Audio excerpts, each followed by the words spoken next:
بالمبين نتلو عليك من نبأ موسى وفرعون بالحق لقوم يؤمنون صدق الله العظيم সম্মানিত অতিথিবৃন্দ তরুণ প্রজন্মের শহীদ কাফেলার ভাইয়েরা এবং আমার প্রিয় অডিয়েন্স সাংবাদিক বুদ্ধিজীবী ওলামা এবং জনতা প্রতিনিধিত্বশীল ব্যক্তিবৃন্দ 5 আগস্ট 2024 সাল ছিল একই সাথে 27 মুহররমুল হারাম অত্যন্ত দুঃখের সাথে আমরা লক্ষ্য করেছি 5 আগস্টকে অনেকে বলতে চায় 36 জুলাই অথচ আমরা লক্ষ্য করিনি এই কথা যে আল্লাহ পাক যেমনিভাবে মুহররম মাসের 10 তারিখ আশুরার দিন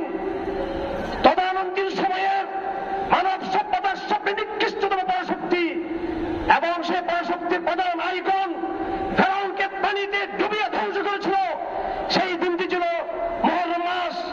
তার এই ধারাবাহিকতায় বাংলাদেশেও এই অঞ্চলের লেডি ফেরাউন শেখ হাসিনাকে একই মাসের 27 তারিখ আল্লাহ পাক তাকে লাঞ্ছিত করেছেন, তাকে বিতাড়িত করেছেন দেশ থেকে।